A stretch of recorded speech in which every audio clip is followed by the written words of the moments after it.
Once you have 9, 27, 81, they're all related to 3. Therefore, fine. Based on this is a clue. They're telling us that x is equal to minus 4y. So if we minus 4y from here and here, x is equal to minus 4y. And if you add minus 4y to this, we end up with 0. So we at least know what one of our answers is. Right? We know that. But let's simplify some of it. If 27 is 3 to the 3, let's just change that to 3 to the 3x, right? Because even if you did this, 3 times x, you're gonna get 3x anyway. So therefore, 27 raised to the x is 3 to the 3x. Now, what about this? We have to be careful with this. 81 is the same as what? 3 to the 4. So this becomes 3 to the 4. However, 4 is if we think about the distributive property, 4 is being multiplied by x plus 2y. Right? So, if we were to write it like this, then this would be, yeah, it was something like that. I mean, does it make sense for me to do that? Yeah, it probably does. All right, we'll do that. So we will have this, and we'll call it 3 to the 4x plus 8y, right? 3 to the 4x plus 8y.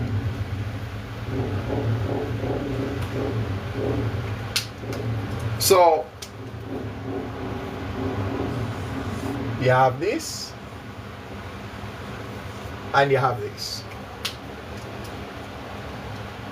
So those are interesting things. Wait, hold on. Give me 1 second here.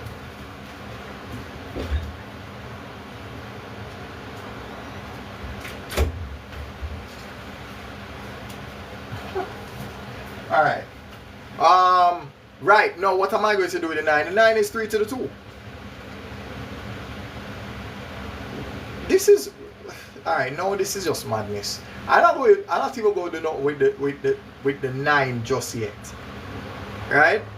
Because, okay, I think I know what's happening here. I think I know. This is a fraction. So I'm going to have to multiply both sides by 3 raised to this number, so that I can end up with this being multiplied by that, or cross multiply. Right? I don't know.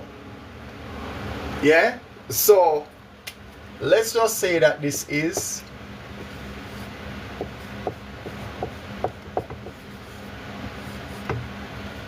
right? So therefore, when this is multiplied by that, it multiplies by this as well, leaving us with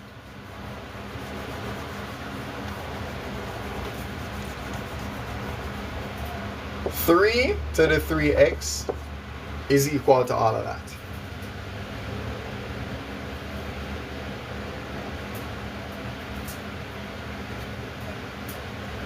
So fine.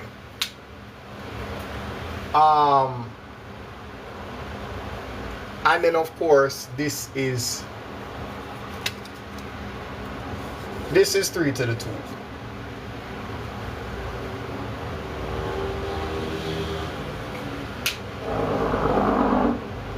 So there's only one question that one can ask.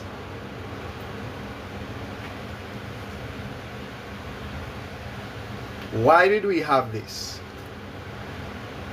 Well, fine, we're going to substitute it because at this point there's nothing else we can actually do.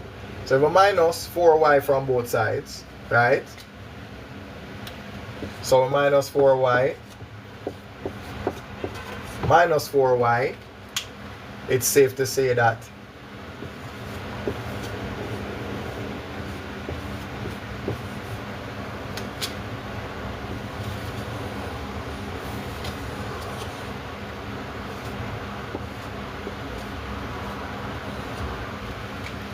right, x is equal to minus 4y. So the only thing we can do is substitute now. So if I take minus 4y, put here, that is 3 to the 3 times minus 4y. Okay, so if you multiply that, this is going to be 3 to the minus 12y.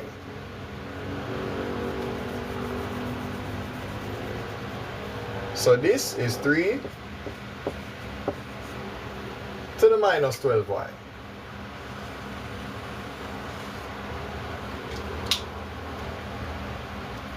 Now if I substitute it on this side, I'll have, you know what, let me just put back 9. Just so that I'm not confused. So now we have 3. Now 4, alright, 4 times x is just x. 4 times this is minus 16y.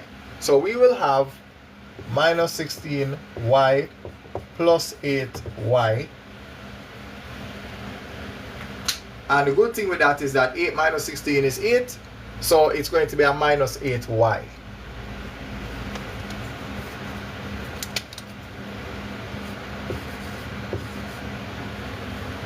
No life nice, because now when we multiply 3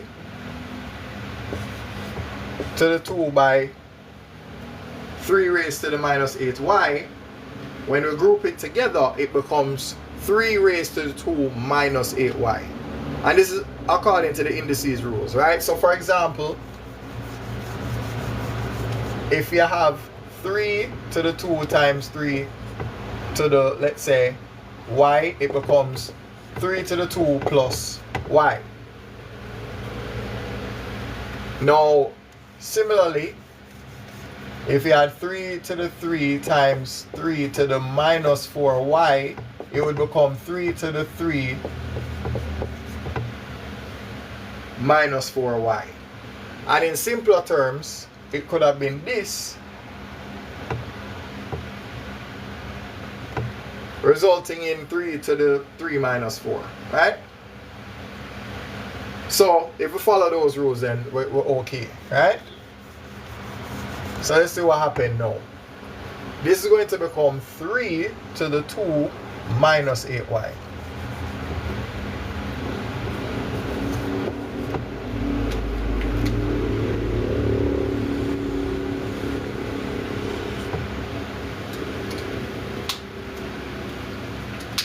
Now finally, we have a 3 here and a 3 here, this here and that right there. Yeah, so this was a lot. Right? Because we wanted to use something that makes sense. Because when it's posed as a fraction, you want to get rid of the denominator. So get rid of that. Because anytime you see something like this, like a x over 7 equal, say, something like this, you always want to get rid of the 7. And that's what we had in the form of 3 to the whatever it was that we have under the line, right? We have 3 to the 3x over something, right? It was, oh yeah, it was 81 raised to the x plus 2y. Yeah? So therefore, you want to get rid of this, because that's going to give you a problem, right? All of this was equal to 9. The 9 is not the problem. This down here is. So you can multiply both sides by the denominator so that you can simplify the situation, right? So that's what you want to do. So after we go through all of that stress now, we reach the good part now. So now we can focus on the exponents, which mean all we have is minus 12y equal 2 minus 8y. If we add 8y to both sides, we end up with 8y minus 12y is equal to 2.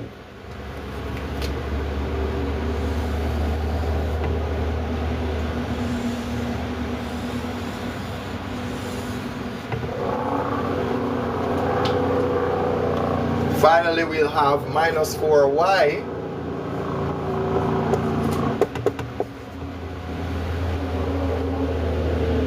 is equal to 2.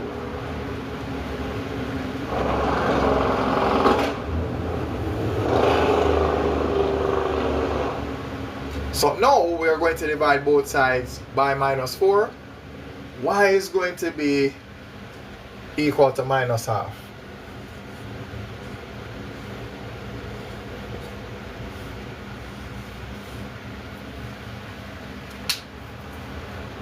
Alright, because if I take minus half, put in here, the minus is cancelled. 4 divided by 2 give me 2. Alright, so if y is minus half, and I put that in here, 4 over 2, x is equal to 2. So we found the value for the y, and by finding this, we find the value for x. So that is why we had this in the first place. The x plus 4y equals 0. We had to make x become minus 4y, and we substitute it in what we have up here. Right? Minus 4y times 4 minus 16y. Add it to 8y, you get this.